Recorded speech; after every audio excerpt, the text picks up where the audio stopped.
یہ احکامات ہم پہلے ابواب البر میں سورہ البقرہ میں پڑھ چکے ہیں، یہ سورہ آل عمران میں ریپیٹ ہوئے ہیں، اور یہ وہ سبجیکٹ ہیں جن کو جیسے ہم 10 کمانڈمنٹس کہتے ہیں جو یہود کو دیے گئے تھے،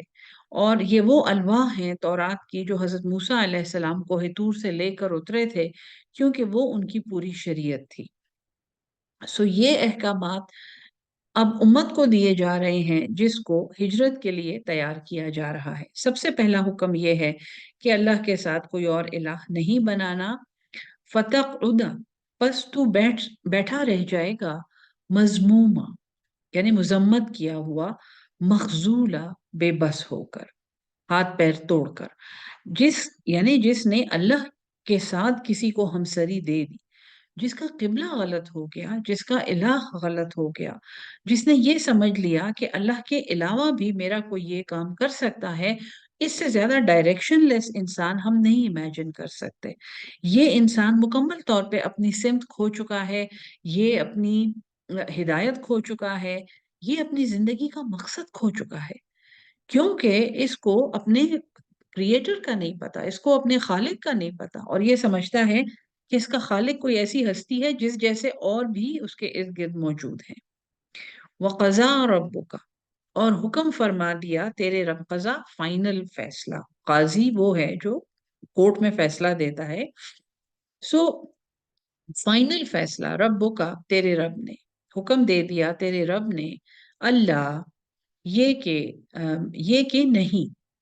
تعبدو الا ایاہو، تم نے عبادت کرنی سوائے اس کے۔ اللہ نے یہ فیصلہ دے دیا ہے کہ عبادت کے لائق صرف وہی الہ ہے جو اللہ ہے۔ وَبِالْوَالِدَيْنِ، اور یہ قرآن کی ایک عادت ہے جو آگے بھی آپ دیکھیں گے کہ جہاں پر شرک کی نفی ہوتی ہے اور شرک کا رد ہوتا ہے، متعدد بار ان جگہوں پر والدین کے ساتھ احسان کرنے کا حکم ہے۔ اور اس کے بارے میں ہمارے استاد ایک بڑی خوبصورت بات فرماتے تھے، اور وہ کہتے تھے کہ جیسے اللہ کی ذات ایک ہے، اسی طرح اللہ نے ہر انسان کے ایک ہی ماں باپ بنائے ہیں، اور گویا کہ ان ماں باپ کی نافرمانی گناہ کبیرہ ہے، بلکہ اس گناہ کبیرہ کا بیان ہمیشہ شرک کے ساتھ ہوا ہے۔ یہ انتہائی سخت گناہ کبیرہ ہے۔ وَبِالْوَالِدَيْنِ، اور ماں باپ کے ساتھ احسانہ، حسن سلوک کرنا ہے، بہترین سلوک کرنا ہے۔ اما، اگر، یبلغن، پہنچ جائیں، وہ یبلغن جمع ہے کہ وہ دونوں پہنچ جائیں، عندکل کبرا، تیرے سامنے بڑھاپے میں، احدہما، یبلغن پہنچ جائیں، وہ پہنچ جائیں، عندکا تیرے سامنے، الکبرا بڑھاپے میں، احدہما ان میں سے کوئی ایک، او کلاہما یا وہ دونوں، تسنیہ ہے کہ اگر ماں باپ میں سے کوئی ایک تیرے سامنے بڑھاپے میں پہنچ جائے یا وہ دونوں بوڑھے ہو جائیں، فلا تقل لہما، تو نہیں کہنا ان دونوں کو، افن، ان کے سامنے اف تک نہیں کرنی۔ یہ جو بزرگوں کا قول ہے اور ہمیں کہ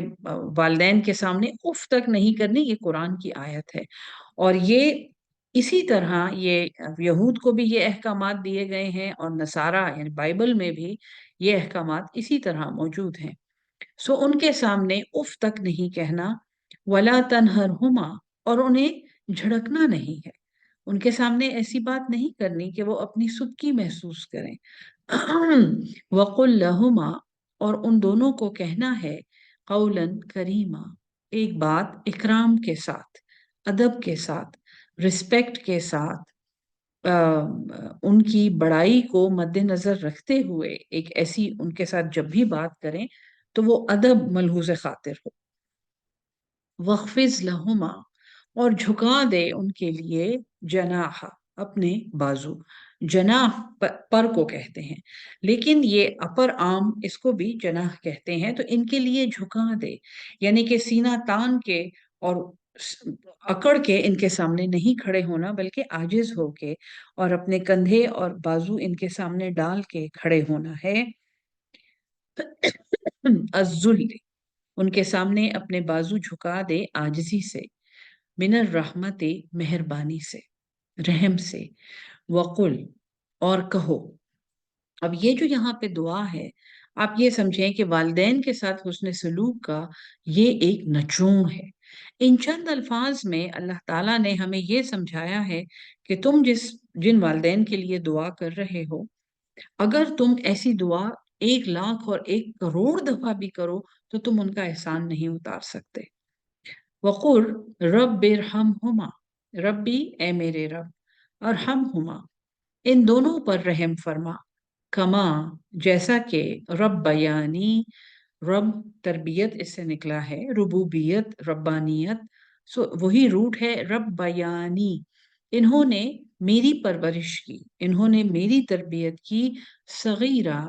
صغیرہ چھوٹا، سائز میں چھوٹا، کبیر بڑا ہے، صغیر چھوٹا ہے، لیکن صغیر کے اور بھی بہت سے مطلب ہیں۔ یہاں پہ اللہ تعالیٰ نے یہ نہیں کہا کہ جب میں چھوٹا تھا، اللہ نے کہا کما ربیانی صغیرہ، نہ صرف میں چھوٹا تھا، میں کمزور تھا، میں بے بس تھا، اور صغیر کا ایک مطلب ذلیل بھی ہے، یعنی کہ جس کو کچھ سوجھے نہیں، جو کسی کا کوئی فائدے کا کام نہ کر سکتا ہو۔ سو صغیر کے بہت سے مطلب ہیں، اور وہ بالکل ہمارے بچپن کی حالت پر اور ہماری اس بے یار و مددگار حالت جو ایک بچے کی ہوتی ہے، جو نہ خود کھا سکتا ہے، نہ خود اپنی غلاظت کو صاف کر سکتا ہے، اگر لیٹے لیٹے اسے الٹی آ جائے تو وہ اس کی سانس بند کر سکتی ہے، وہ وہاں مر سکتا ہے، اور اس بچے کا دھیان رکھنا، اس کو پالنا، اس کو صاف رکھنا،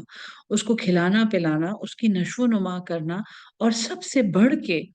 اس کے ذہن کی تربیت، اس کو تعلیم دینا، اس کو نماز سکھانا، اس کو قرآن سکھانا، کوئی حد نہیں ہے ایک بچے کی تربیت کے زاویوں کی، اور وہ سب یہاں پہ کور ہوئی ہے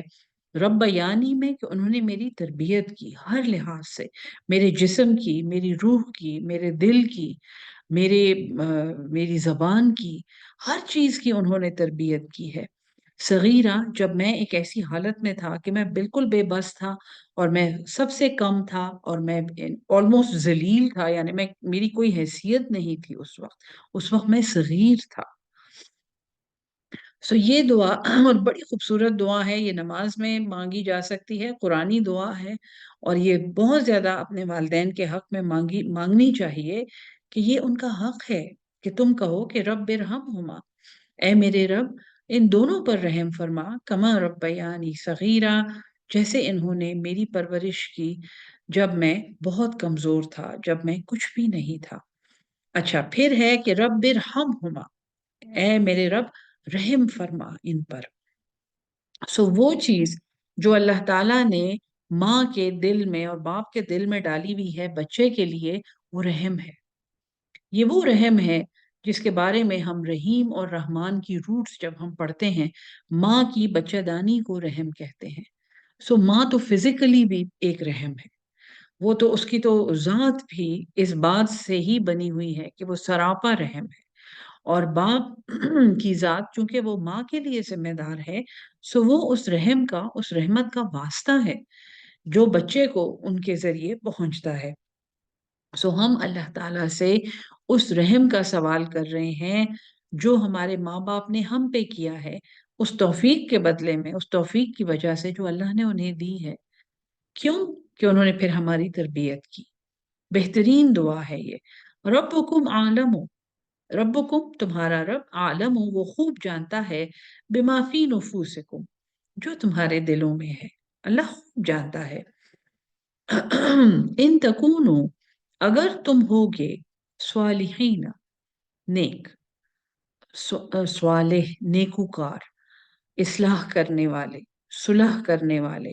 اپنی صلاحیت کے مطابق بہترین کام کرنے والے، اگر تم نیکوکار ہوگے، فَإِنَّهُ پس بے شک وہ، کانا وہ ہے، للأوابین، اوابین، اوابین کے نفل ہم کہتے ہیں نا، اوابین کا جو روٹ ہے اس کی لغوی مطلب ہے مڑنا، رجوع کرنا۔ سو